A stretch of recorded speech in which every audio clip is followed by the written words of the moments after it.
The music business has always been a crapshoot. Sometimes you get lucky and you hit big. Most times, you spend years toiling with little to show for it. Sometimes, though, bands that go unsung their whole careers find a new lease on life after breaking up. People discover their old albums, critics proclaim their genius posthumously, and they develop a new cult fan base seemingly out of nowhere. That's what happened to many of these 90s bands whose legends grew years after throwing in the towel. American football.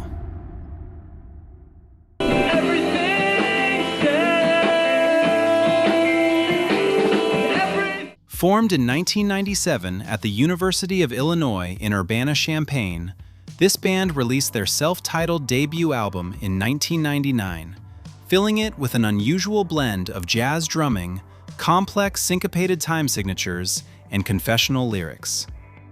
Like many groups formed in college, they did small shows while they attended university. Having enjoyed very little success up to that point, the group decided to disband in 2000 as their college stints came to an end. The members moved to different cities, got jobs, and went about their new adult lives. Throughout the next decade and a half, though, people have been discovering their lone album, largely through file-sharing networks where it managed to reach listeners all around the world. Not only was the music-listening audience of that period more receptive to their confessional, melancholic songs, their lack of presence anywhere made them a mysterious group. Music blogs started writing about them, fueling discourse in various discussion boards. Fans started visiting the house featured on the cover of their album, treating it like a special attraction. By the late 2000s and the early 2010s, newer bands like Algernon Cadwallader, Snowing, and Modern Baseball were citing American football as one of their biggest influences. By 2014, Polyvinyl reissued the album as LP1, with a number of bonus tracks to celebrate its 15th anniversary. The band also decided to reunite for a series of shows the same year, which, to their surprise, immediately sold out, leading to an international tour performing the songs they wrote as college students. The group decided to reform the band for good in 2016, releasing LP2 that year and LP3 in 2019.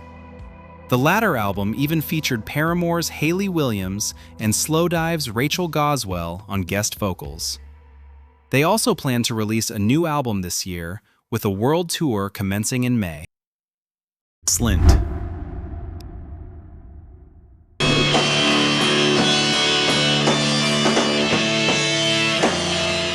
Throughout their active run from 1986 to 1991, Slint had a largely unremarkable career.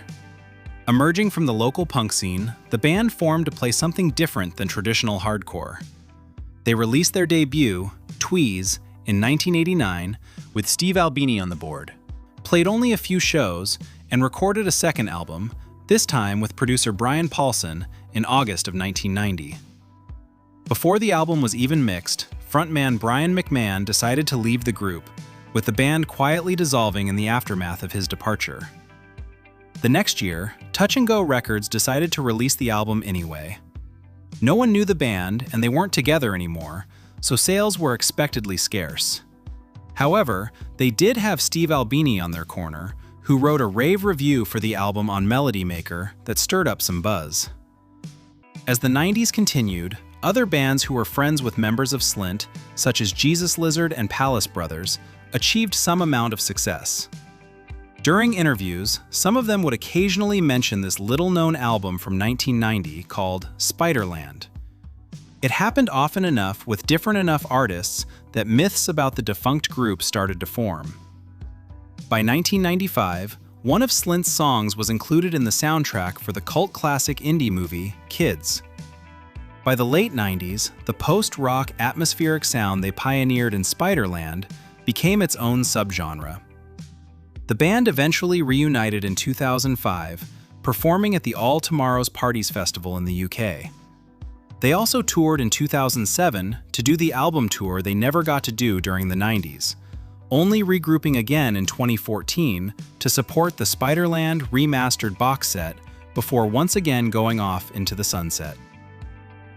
Before we continue, don't forget to subscribe for more 90s music discussions. We're making more of these, so hit that subscribe button if you want to join us for more. Refused.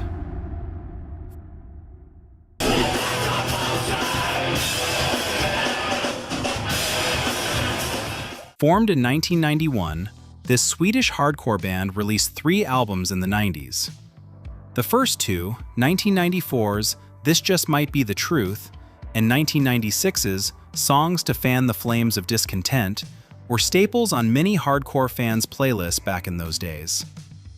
They also toured heavily to support both releases, allowing them to build a solid reputation across the underground scene in North America and Europe. Their third album, 1998's The Shape of Punk to Come, is where things went awry. Dissatisfied with the limitations of their hardcore sound, the band aggressively expanded their sonic arrangements, incorporating techno, ambient, and jazz elements into their songs. It was not received well, with many fans and critics alike taken aback by what many felt as an excessive stylistic leap. This will culminate in the band breaking up the same year after a chaotic show in Virginia. The early 2000s, however, changed the album's perception completely.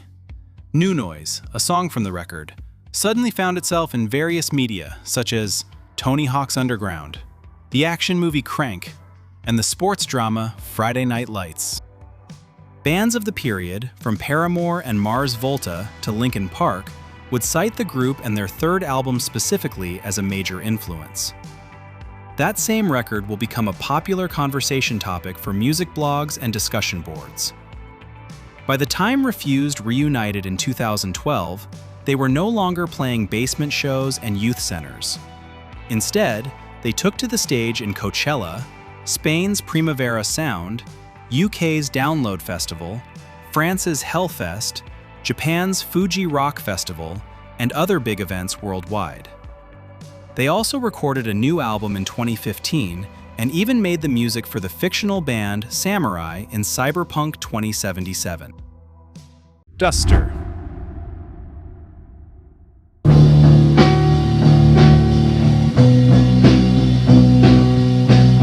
This California-based indie rock trio released 2 full-length albums, 1 EP, and a few 7-inches from 1996 to 2000. After that productive streak, they began slowing down while staying as a group, going into a semi-hiatus in 2001 and splitting up for good a little later.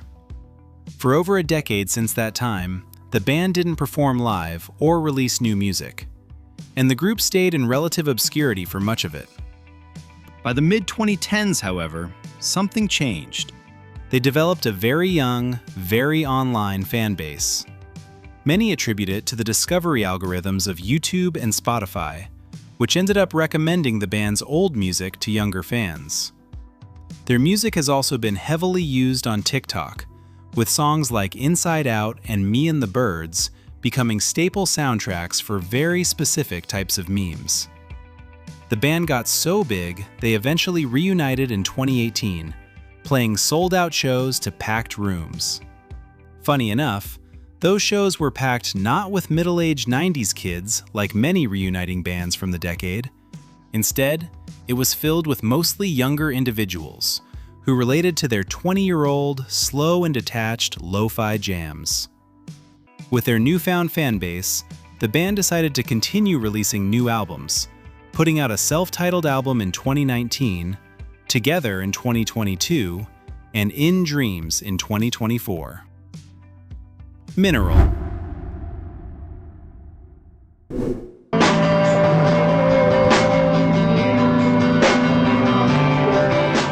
This band only lasted a full 3 years during their original run, forming in Austin, Texas in 1994 and breaking up by late 1997. Despite that, they're largely credited as among the most influential emo bands of the period, laying down the foundation to the sound that other bands will build upon in the next 2 decades. They managed to release 2 albums despite their short lifespan. First is 1997's The Power of Failing, which featured aggressive distortion, intertwining guitar melodies, and Chris Simpson's hyper-emotional vocals. The band was in the process of finishing up a new album when they broke up later that year, which was posthumously released in 1998 as End Serenading. This record would evolve their original sound to incorporate cleaner guitar melodies and slower tempos. The rise of emo in the 2000s made Minerals' old albums popular downloads on file-sharing platforms. However, the emo bands who would come to define the 2000s will sound wildly different from them, with the prevailing sound of the period putting a greater focus on pop-punk hooks, tight productions, and general mainstream appeal. It was the more underground 2010s version of emo, which would be wildly reminiscent of Minerals' 90s output, with bands reprising the intertwining guitar melodies and desperate emotional vocals that characterize their sound. This wave made the band popular enough to make them reunite for a brief period in 2014, where they played shows to audiences numbering in the thousands for the first time as a group. They would also release new songs in 2019, albeit as what seems to be a part-time outfit. Failure.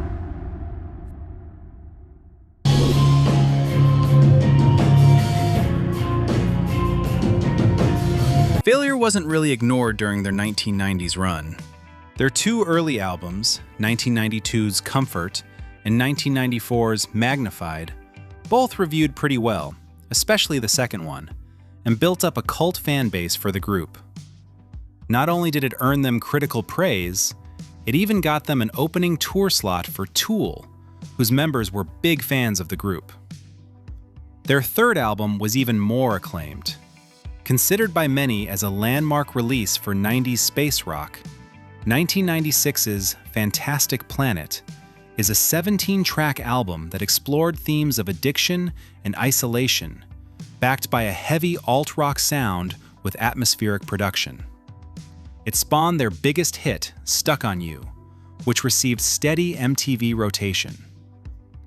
Despite all that momentum, personal differences and severe substance abuse issues caused the band to fracture shortly after.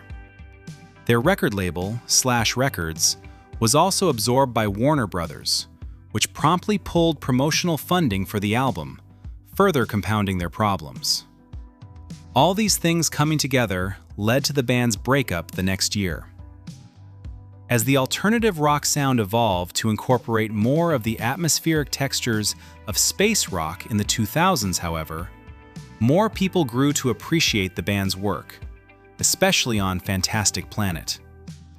Covers of the band's songs from 2000s bands like APC, who recorded The Nurse Who Loved Me, and Paramore, who covered Stuck on You, also helped spread wider awareness for the group.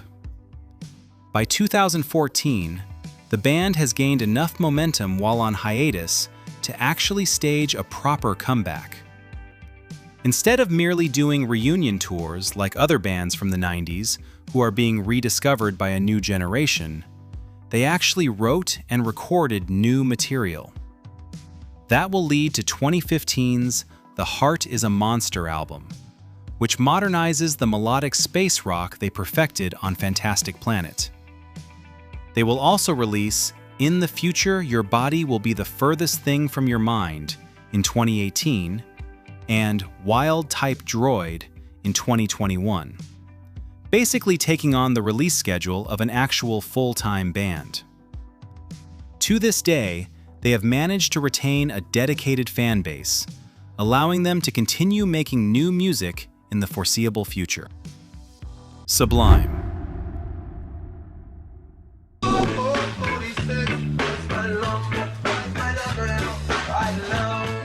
Most people in the 90s found Sublime through one of the singles from their self-titled 1996 album, which was released 2 months after the death of guitarist and vocalist Bradley Nowell. With the loss of their frontman, the band decided to just call it quits too, with the label simply releasing the album, likely in hopes of recouping what money has already been spent. Instead, the album would become a cultural juggernaut, producing hit singles like What I Got, Santeria, and Wrong Way, all of which will be promoted with music videos that would be made with the band's archival footage, new shots of the two remaining members, or the band's Dalmatian mascot, Lou Dog. The album would go on to sell over 6 million copies in the US alone, cementing the group as one of the most recognizable names from the 90s rock scene. According to accounts, the label was hoping the remaining members would capitalize on the momentum of the album's success. Instead, they decided to stay out of the spotlight, since Bradley's loss probably still felt fresh, and it didn't feel right continuing the group without him. They even turned down lucrative offers to tour with a replacement singer. The duo will eventually bring back Sublime as a band much later in 2010, doing shows with singer-slash-guitarist Rome Ramirez. Nowadays, Sublime is still around with Noel's now adult son taking his place, with the two original members in tow. Botch.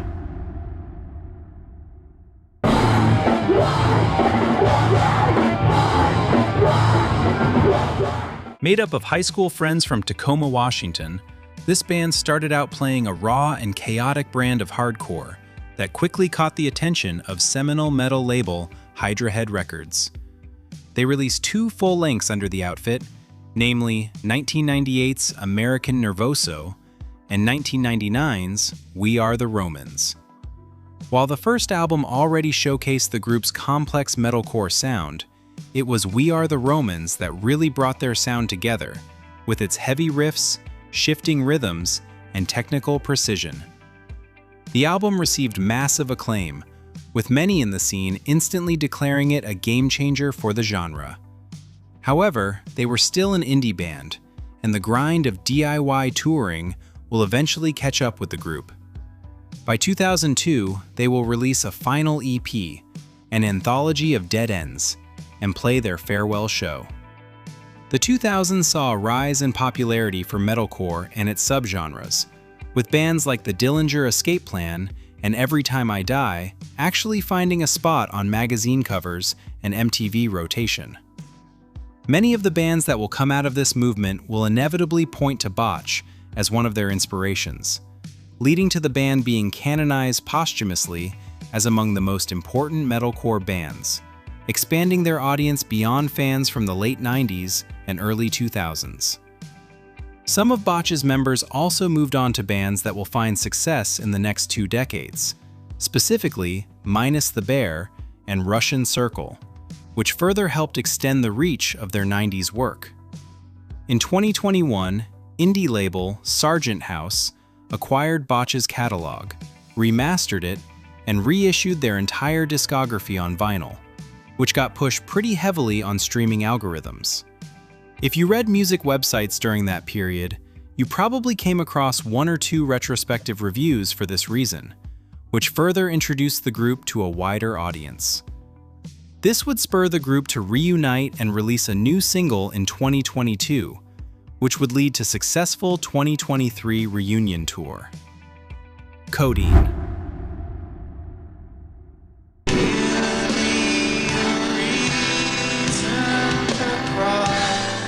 Codeine's career arc seemed little more than a flash in the 90s music scene, lasting just 5 years before dissolving the group. However, they've managed to cast a long shadow since the band called it quits in 1994, having been credited as one of the pioneers of what would come to be known as the slowcore sound.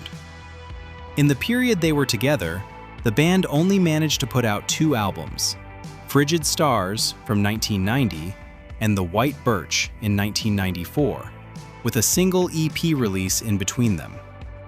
Unlike many bands, it didn't seem to be any sort of friction that led to the breakup. Instead, most accounts simply say that the band already realized their creative vision by the second album and wanted to move on to other projects. Throughout the 90s, they would be cited as a major influence by other emerging slowcore bands, such as Low, Duster, and Mogwai. They would also be a huge influence in the evolution of the subgenre during the 2000s, which would see its elements incorporated in other sounds.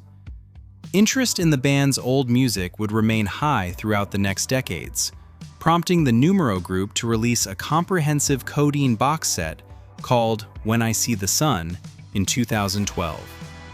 The same label would also put out a previously unreleased album called Dessau in 2022, which contains material originally recorded in 1992 before their Barely Real EP. They would also reunite, albeit in short stints for a series of shows. It first happened in 2012 at London's All Tomorrow's Parties festival. For whatever reason, they also decided to tour internationally in 2023 and 2024, with a big chunk of the crowd at the shows reportedly being populated by people in their 20s, which is probably a testament to what many people say is slowcore's resurgence in the 2020s.